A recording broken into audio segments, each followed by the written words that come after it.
Occupancy certificate and completion certificate ಕೇಳಿದ್ದೀರಾ? OC and CC ಅಂತ ಹೇಳಿದರೆ ನಿಮಗೆ ಗೊತ್ತಾಗ್ಬೋದು. ಅಂದರೆ ಇಲ್ಲಿ ಅರ್ಹತಾ ಯೋಗ್ಯ ಪತ್ರ ಮತ್ತು ವಾಸಯೋಗ್ಯ ಪತ್ರ. ಏನಿದು? ಈ ಮನೆ ಕಟ್ಟೋರು ಮತ್ತು ಮಾಲೀಕರಿಗೆ ಬಹಳ ಇಂಪಾರ್ಟೆಂಟ್ ಸುದ್ದಿ ಇದು. ಕಾರಣ ಏನು ಅಂತ ಹೇಳಿದರೆ, ದುಡ್ಡಿರೋರು ಒಂದು ಆಟ ಆಡ್ತಾರೆ, ದುಡ್ಡು ಇಲ್ಲದೆ ಇರೋರು ಪರದಾಡ್ತಾನೆ ಇರ್ತಾರೆ. ಕಾನೂನು ನೀತಿ ನಿಯಮ ಇದು ಇರೋದು ಯಾರಿಗೆ? ಬರೀ ದುಡ್ಡು ಇಲ್ಲದೆ ಇರೋರಿಗೆ ಅಥವಾ ಇನ್ಫ್ಲೂಯೆನ್ಸ್ ಇಲ್ಲದೆ ಇರೋರಿಗೆ ಮಾತ್ರನಾ? ದುಡ್ಡಿದ್ರೆ ಏನು ಬೇಕಾದರೂ ಮಾಡಬಹುದು, ಕಾನೂನು ಇರೋದೇ ದುಡ್ಡು ಮಾಡೋಕ್ಕೆ ಅನ್ನುವ ವಾತಾವರಣ ನಿರ್ಮಾಣವಾದಾಗ ಬಹಳಷ್ಟು ಪ್ರಶ್ನೆಗಳು ಬರುತ್ತವೆ. ಇವತ್ತು ನಾವು ಎಲೆಕ್ಟ್ರಿಸಿಟಿ ಮತ್ತು ಅದರ ಕರ್ಮಕಾಂಡದ ಬಗ್ಗೆ ಮಾತನಾಡ್ತಾ ಇದ್ದೀವಿ. ಹಾಗಾಗಿ ಜಾರ್ಜ್ ಅವರು ಏನು ಮಾಡ್ತಾ ಇದ್ದಾರೆ? ಬರೀ ನೆಪ ಮಾತ್ರಕ್ಕೆ ಸಚಿವರಾಗಿದ್ದಾರಾ ಅಥವಾ ಬೇಕಂತಲೇ ಈ ರೀತಿಯಾದಂಥ ಒಂದಿಷ್ಟು ಅನಾಹುತಗಳಿಗೆ ಎಡೆ ಮಾಡಿಕೊಡ್ತಾ ಇದ್ದಾರಾ ಅನ್ನುವ ಪ್ರಶ್ನೆಯ ಜೊತೆ ಇವತ್ತು ನಾವು ಚರ್ಚೆಯನ್ನು ಮಾಡ್ತಾ ಇದ್ದೀವಿ. ವೆರಿ ಗುಡ್ ಈವ್ನಿಂಗ್, ನಮಸ್ಕಾರ ಕರ್ನಾಟಕ. ನಾನು ನಿಮ್ಮ ರಾಘವ ಸೂರ್ಯ. ಇವತ್ತಿನ top story, exclusive top story, current ಕರ್ಮಕಾಂಡ.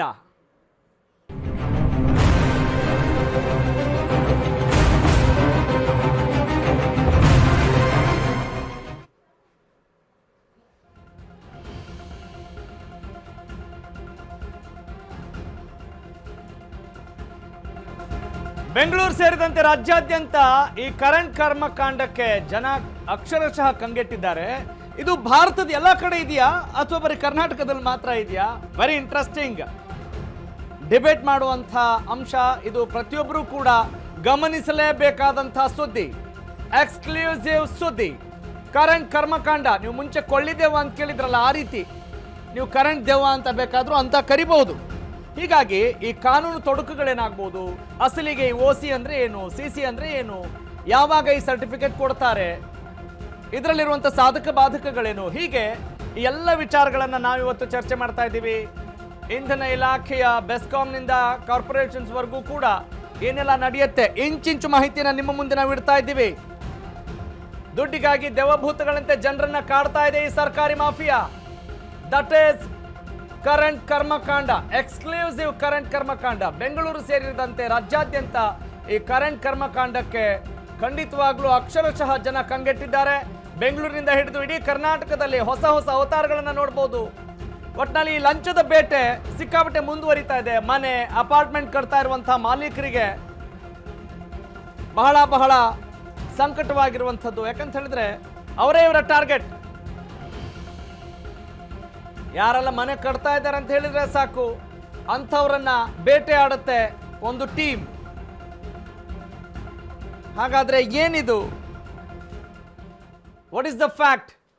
ಕರೆಂಟ್ ಬೇಕು ಅಂತ ದುಡ್ಡು ಕಟ್ಟಿದ್ರೂ ಕೂಡ ಹಲವರಿಗೆ ಆ ಕರೆಂಟ್ ಭಾಗ್ಯನೂ ಇಲ್ಲ, ವಾಪಸ್ ದುಡ್ಡು ಕೂಡ ಇಲ್ಲ. ಇಂತಹ ಅನೇಕ ವಿಚಾರಗಳನ್ನು ನಾವಿವತ್ತು ಗಮನಿಸಿ ತಜ್ಞರ ಜೊತೆ ಚರ್ಚೆ ಮಾಡ್ತಾ ಇದ್ದೀವಿ. ವಿದ್ಯುತ್ ಇಲಾಖೆಯ ತಜ್ಞರಾಗಿರ್ಬೋದು, ಸಾಮಾಜಿಕ ಹೋರಾಟಗಾರರಾಗಿರ್ಬೋದು, ಕಾನೂನು ತಜ್ಞರು.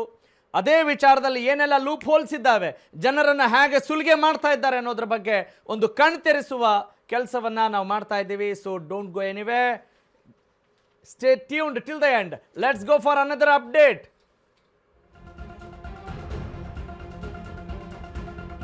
ಈಗಾಗಲೇ ಹೇಳ್ತಾ ಇದ್ದೆ ಕೊಳ್ಳಿದೇವದ ಬಗ್ಗೆ. ಈಗ ಕರೆಂಟ್ ದೇವ, ಕೊಳ್ಳಿದೇವ ಬಂದ್ಬಿಡುತ್ತೆ ಅಂತ ಹಿಂದೆಲ್ಲ ಹಗಲು ರಾತ್ರಿ ಜನ ಕಾಯ್ತಾ ಇದ್ರಲ್ಲ, ಅದೇ ರೀತಿಯಾಗಿ ಈಗ ಕರೆಂಟ್ ದೇವ.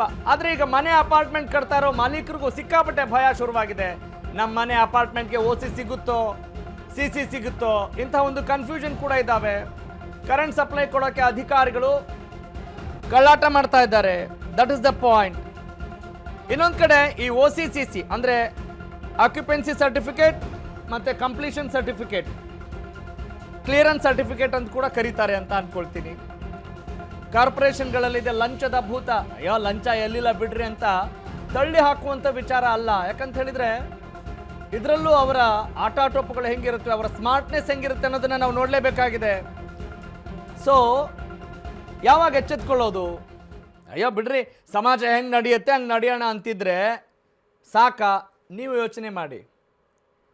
ಈ OC ಆ್ಯಂಡ್ CC ಯಾವಾಗ ಕೊಡ್ತಾರೆ ಕೊಡಲ್ಲ, ನಿಯಮಗಳನ್ನು ಯಾಕೆ ಪಾಲನೆ ಮಾಡಬೇಕು, ಅಥವಾ ಇದು ಕರ್ನಾಟಕದಲ್ಲಿ ಮಾತ್ರ ಇದೆಯಾ ಅಥವಾ ಭಾರತದಾದ್ಯಂತ ಇದೆಯಾ, ಹೀಗೆ ಈ ವಿಚಾರಗಳನ್ನು ನಾವು ಮುಂದಿನ ಹಂತದಲ್ಲಿ ಚರ್ಚೆ ಮಾಡೋಣ. Let's go for other update. So what is the secret of OC and CC? ಈ occupancy certificate and completion certificate ಏನಿದು? ಮನೆ ಅಥವಾ ಅಪಾರ್ಟ್ಮೆಂಟ್ ಕಟ್ಟೋಕೆ ಮೊದಲಿಗೆ ಪಾಲಿಕೆ ಕೊಡೋದೇ CC. ಕಟ್ಟಡ ಕಟ್ಟಲು ಪ್ರಾರಂಭಿಕ ಪ್ರಮಾಣ ಪತ್ರ ಅಂದರೆ ಕಂಪ್ಲೀಷನ್ ಸರ್ಟಿಫಿಕೇಟ್. ಪ್ಲಾನ್ ಪ್ರಕಾರ ಮನೆ ಕಟ್ಟಿದ್ದಾರೆ ಅಂತ ಕೊಡೋದೇ ಆಕ್ಯುಪೆನ್ಸಿ ಸರ್ಟಿಫಿಕೇಟ್. ವಾಸಯೋಗ್ಯ ಪ್ರಮಾಣ ಪತ್ರ, ವಿದ್ಯುತ್, ನೀರು, ಚರಂಡಿ, ಅಗ್ನಿಶಾಮಕ ದಳ ಕ್ಲಿಯರೆನ್ಸ್ಗೆ ಈ OC CC. ಈ ಪ್ರಾರಂಭಿಕ ಪ್ರಮಾಣ ಪತ್ರ, ವಾಸಯೋಗ್ಯ ಪ್ರಮಾಣ ಪತ್ರದಲ್ಲೇ ಸಮಸ್ಯೆ ಉಂಟಾಗಿದೆ. ಏನ್ ಸಮಸ್ಯೆ ಇದು? ಎಸ್, ಅಯ್ಯೋ ಮನೆಗೆ ದುಡ್ಡಿದ್ರೆ ಸಾಕ ಮನೆ ಕಟ್ಬಿಡ್ಬೋದಾ? ಅಥವಾ ಏನು ನಿಯಮಗಳನ್ನು ನಾವು ಪಾಲನೆ ಮಾಡಬೇಕಾಗತ್ತೆ? ಯಾವ ಹಂತದಲ್ಲಿ ಈ OCಗೆ ಅಪ್ಲೈ ಮಾಡಬೇಕು ಅಥವಾ CCಗೆ ಅಪ್ಲೈ ಮಾಡಬೇಕು? CC ಫಸ್ಟಾ OC ಫಸ್ಟಾ? ಹೀಗೆ ಅನೇಕ ಪ್ರಶ್ನೆಗಳು ಕೂಡ ಬಂದು ಒದಗಬಹುದು. ಮತ್ತು ಯಾವ ರೀತಿ ಸ್ಕ್ಯಾಮ್ ನಡೀತಾ ಇದೆ ಅನ್ನೋದ್ರ ಬಗ್ಗೆ ಕೂಡ ನಾವು ಮುಂದುವರಿಸೋಣ, ಗಮನ ಹಾಕೋಣ. Yes, let's go for another update quick.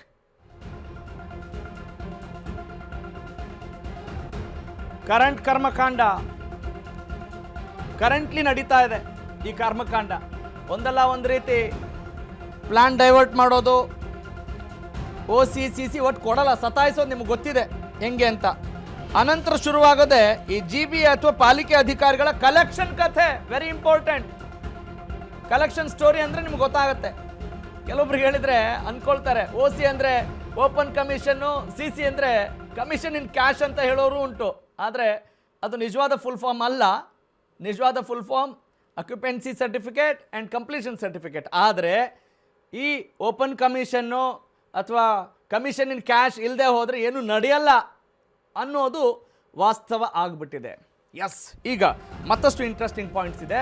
ಆ ಎಲ್ಲ ವಿಚಾರಗಳನ್ನು ಗಮನಿಸಿ ನಮ್ಮ ಸ್ಟುಡಿಯೋಗೆ ಆಗಮಿಸಿರುವಂಥ ತಜ್ಞರ ಜೊತೆ ಚರ್ಚೆ ಮಾಡಲೇಬೇಕು. ನೀವು ಅದನ್ನು ನೋಡಲೇಬೇಕು, ಗಮನಿಸಲೇಬೇಕು, ಕೇಳಿಕೊಳ್ಳಲೇಬೇಕು, ಒಂದು ಅರಿವನ್ನು ಮೂಡಿಸಲೇಬೇಕಾಗಿದೆ ಅಂತ ಒಂದು ಸಂದರ್ಭದಲ್ಲಿ ನಾವಿದ್ದೀವಿ.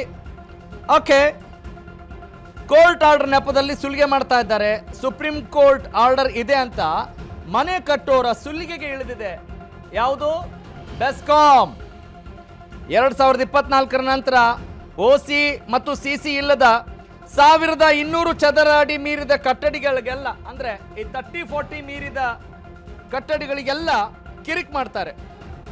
ಆದರೆ ದುಡ್ಡು ಕೊಡೋ ಕಟ್ಟಡ ಮಾಲೀಕರಿಗೆ ಕರೆಂಟ್ ಭಾಗ್ಯ ಕರುಣಿಸಿದ್ದೂ ಇದೆ. ಅರೆ ಇದೇಂಗ್ರಿ, ಇದೆಲ್ಲ ಮಾಯಾ ಸ್ವಾಮಿ, ಮಾಯಾ. ಮಾಲೀಕರು ಕಟ್ಟಿದ ದುಡ್ಡಿಗೆ ಬಡ್ಡಿನೂ ಇಲ್ಲ, ಕರೆಂಟು ಇಲ್ಲ ಅಂತಲೇ ಕಂಗಾಲಾಗಿದ್ದಾರೆ. ಎಸ್, ಒಟ್ನಲ್ಲಿ ಫೈನಲಿ ಏನು, ಈ OC CCಯ ನೆಪದಲ್ಲಿ ಬೇರೆ OC CC ಮಾಡ್ತಾ ಇದ್ದಾರೆ. ಇದಕ್ಕೆ ಬ್ರೇಕ್ ಹಾಕೋದು ಯಾವಾಗ ರೀ? ಈ ಪ್ಯಾಟ್ರನ್ ಹಿಂಗೆ ಮುಂದುವರಿಸ್ಕೊಂಡು ಹೋಗ್ಬೇಕಾ? ಏನು ಕತೆ, ಏನು ಮಾಡಬೇಕಾಗಿದೆ? ಯಾರನ್ನು ನಾವು ಹಿಡ್ಕೊಳ್ಬೇಕ್ರಿ? ಹಲವು ಪ್ರಶ್ನೆಗಳಿದ್ದಾವೆ. ಅಫ್ಕೋರ್ಸ್ ಈಗ ನಮಗೆ ಯಾರೋ ಸತಾಯಿಸ್ತಾ ಇದ್ದಾರೆ, ಆಗೇನು ಮಾಡಬೇಕು? ಈ ಮಂತ್ರಿ ಮಹೋದಯರೇನು ಸುಲಭ ಕೈಗೆ ಸಿಗ್ತಾರಾ? ಇಲ್ಲ. ಹಾಗಾದ್ರೆ ಯಾರ ಹತ್ರ ಹೋಗಬೇಕು? ಯಾವ ಟೈಮಲ್ಲಿ ನಾವು ಅಪ್ಲೈ ಮಾಡಬೇಕು? ಅಥವಾ ಇದರ ಹಕ್ಕೀಕತ್ತೇನು, ಇದರ ಮಹತ್ವ ಏನು? ಎಲ್ಲ ವಿಚಾರಗಳನ್ನು ನಾವು ತಿಳಿತಾ ಹೋಗೋಣ. ನಮ್ಮ ಜೊತೆಗಿದ್ದಾರೆ ಇವತ್ತು. Yes, let's begin the debate. ನಮ್ಮ ಜೊತೆ ಗೆಸ್ಟ್ಗಳಿದ್ದಾರೆ. ಓಕೆ, ವಿದ್ಯುತ್ ತಜ್ಞರು MG ಪ್ರಭಾಕರ್ ನಮ್ಮ ಜೊತೆಗಿದ್ದಾರೆ. ಬಹಳ ಸಮಾಜಮುಖ ಕಾಳಜಿಯಿಂದ ಸಾಕಷ್ಟು ವರ್ಕ್ಶಾಪ್ಗಳನ್ನು ವಿದ್ಯುತ್ ಇಲಾಖೆಗೆ ಸಂಬಂಧಪಟ್ಟ ಹಾಗೆ ಅರಿವನ್ನು ಮೂಡಿಸುವ ನಿಟ್ಟಿನಲ್ಲಿ ಅವರ ಪಾತ್ರ ದೊಡ್ಡದು. Sir, welcome to the show. ನಮಸ್ಕಾರ. ಇನ್ನು ಡಾಕ್ಟರ್ ವಾಸುದೇವರಾವ್ ಕಶ್ಯಪ್, ಕಾನೂನು ವಿಶ್ಲೇಷಕರು ನಮ್ಮ ಜೊತೆಗಿದ್ದಾರೆ. Sir, thank you for joining us. ಇನ್ನು ಎಲೆಕ್ಟ್ರಿಕಲ್ ಕಾಂಟ್ರಾಕ್ಟರ್ ಅಸೋಸಿಯೇಷನ್ ರಾಜ್ಯಾಧ್ಯಕ್ಷರು ಸಿ ರಮೇಶ್ ಅವರು ನಮ್ಮ ಜೊತೆಗಿದ್ದಾರೆ. ಸರ್, ನಮಸ್ಕಾರ. ಇನ್ನು ನಮ್ಮ ಜೊತೆಗೆ ಕರ್ನಾಟಕ ರಾಷ್ಟ್ರ ಸಮಿತಿಯ ವಕ್ತಾರರು ರಘು ಜಾಣಗೆರೆ ಅವರು ಕೂಡ ಇದ್ದಾರೆ. ನಮಸ್ಕಾರ. Thank you. ಮೊದಲಿಗೆ ನಾನು ಹಿರಿಯರನ್ನ ಮಾತನಾಡಲಿಕ್ಕೆ ಇಷ್ಟಪಡ್ತೀನಿ. ಸರ್, ವಿದ್ಯುತ್ ಇಲಾಖೆ ಅಂತ ಹೇಳಿದ ತಕ್ಷಣ ನಮಗೆ ಎಲ್ಲ ವಿಚಾರಗಳು ಗೊತ್ತಿರಲ್ಲ, ನಮಗೆ ಆದರೆ ಅದಿಲ್ಲದೆ ಏನೂ ನಡೆಯಲ್ಲ. ಆದರೆ ನಮ್ಮ ಅನೇಕ ಗ್ರಾಹಕರು ಅಥವಾ ಮನೆ ಮಾಲೀಕರು ಎಲ್ಲರೂ ಬಹಳ ಕಷ್ಟಪಡ್ತಾ ಇದ್ದಾರೆ ಈ ವಿಚಾರದಲ್ಲಿ. ಈ OC ಮತ್ತು CCಗೆ ಸಂಬಂಧಪಟ್ಟ ಹಾಗೆ ನಮಗೊಂದಿಷ್ಟು ಅರಿವು ಮೂಡಿಸ್ಬೋದಾ ಸರ್? OC ಮತ್ತು CC ಕಾನೂನಿನ ದೃಷ್ಟಿನಲ್ಲಿ ಯಾವತ್ತಿಂದಲೂ ಇದೆ. ಹಾಂ ಸರ್. ಅದು ಹೊಸದಾಗದಂಥ ಹುಟ್ಟಿದ ಹಾಕದಂಥ ಒಂದು ಏನು ಸಮಸ್ಯೆ ಅಲ್ಲ. ಓಕೆ. ಆದರೆ ಮಧ್ಯದಲ್ಲಿ KERC 10th ಅಮೆಂಡ್ಮೆಂಟ್ ಅಂತ ಒಂದು ತಂತು. ಹಾಂ ಸರ್. Conditions of supply. ಆ 10th ಅಮೆಂಡ್ಮೆಂಟ್ನಲ್ಲಿ ಸ್ಪಷ್ಟವಾಗಿ ಈ OCCC ಬೇಕಾಗಿರ್ತಕ್ಕಂಥ ಇದನ್ನು ಕ್ಲಾಸಸ್ ಏನಿದೆ ಅದನ್ನು ತೆಗೆದುಬಿಟ್ರು. ಹಾಂ ಸರ್. ಅಲ್ಲಿಂದ ಶುರು ಆಯಿತು. ಹಾಂ ಸರ್.